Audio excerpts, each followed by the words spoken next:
Yes, there were difficulties, but Barcelona are in the Champions League semi-finals for the first time in 6 years. That alone is a victory, and there's even more to come. Flick is leading the team to new heights. Yamal is lighting up the pitch, and all of Catalonia is starting to believe again. The great era is returning. Everything pointed to a drama-free second leg between Barcelona and PSG in the Champions League quarter-finals. After confident wins in the first matches, it seemed neither Borussia nor Aston Villa would be able to put up serious resistance and would only try to save face. But luckily for the fans, the script turned out to be completely different. Borussia Dortmund came onto the pitch with a completely different mindset and turned the match into a real shootout with the Catalans. That evening, it was the Bees who looked sharper and more aggressive in attack, created many chances and deservedly won 3-1. The team fully redeemed themselves for the first leg defeat. Serhou Guirassy was especially impressive. After a disappointing first game, he scored a hat-trick, showing clinical finishing. As for Barcelona, their problems started with the lineup. Hansi Flick decided to leave Pedri on the bench, and that decision cost the Blaugrana dearly. He is the key to controlling the game's pace. When Pedri is on the pitch, Barca plays with a cool head, unlike the more emotional approach of Yamal or Rafinha. Without him, the structure collapses, and ball control disappears, and the result quickly reflects that. Barca looked vulnerable, especially in defense. The absence of Íñigo Martínez was also noticeable. With him in the lineup, the Catalans are far more solid at the back. Without him, they made a series of critical mistakes, which Borussia took full advantage of. And yet, despite the defeat, Barcelona reached the Champions League semi-finals for the first time in 6 years. Dortmund can be proud of how bravely they fought. With a bit more luck, the German club might have pulled off a historic comeback. But this time, luck was on the side of the Catalans. Hansi Flick shared his thoughts after Barcelona reached the Champions League semi-finals, despite a 3-1 defeat to Borussia Dortmund.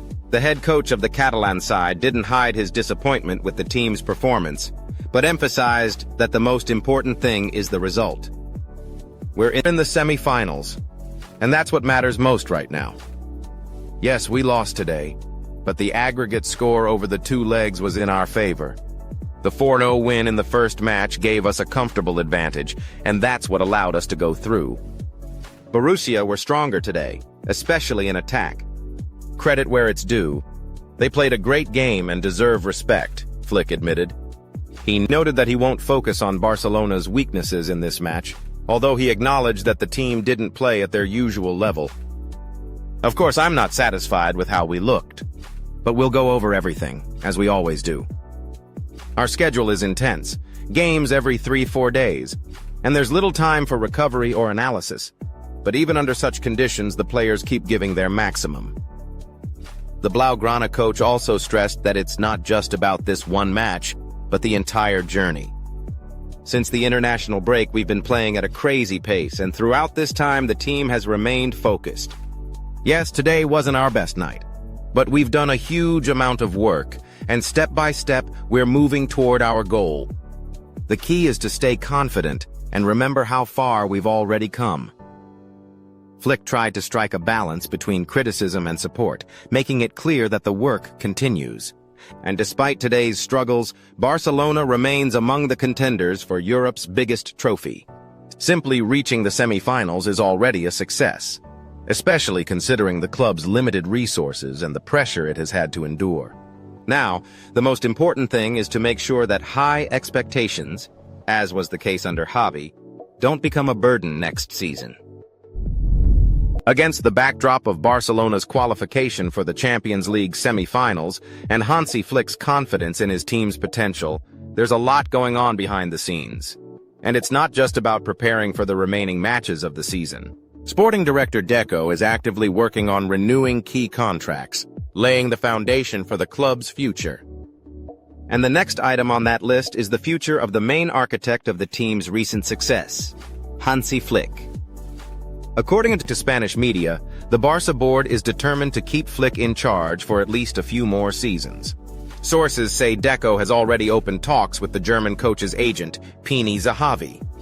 The goal is simple: to sign a new deal before the end of the season, so the club can fully focus on the transfer window afterward. However, there is an interesting detail.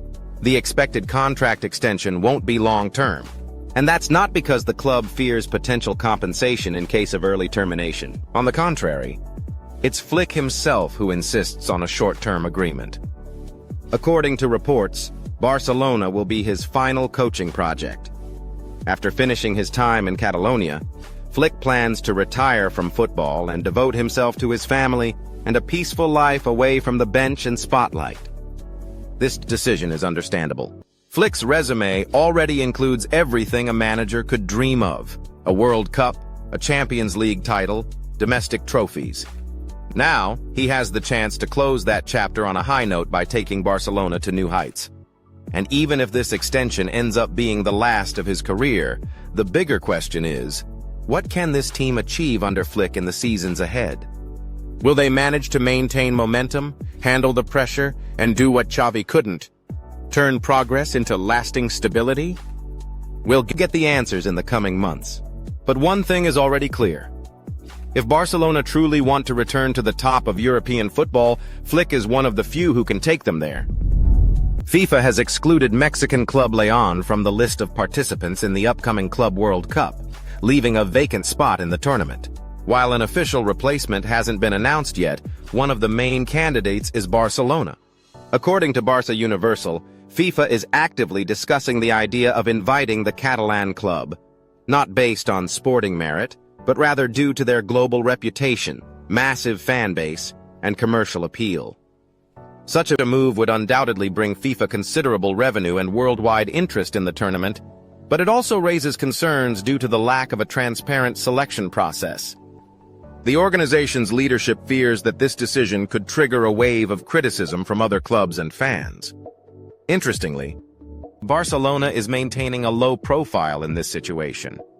As reported by the Spanish outlet AS, the club has no intention of lobbying or pressuring for participation. Even if the Blaugrana win the Champions League, they have no plans to fight for a wild card. This may reflect their principles, or simply a desire to preserve dignity in the eyes of other contenders.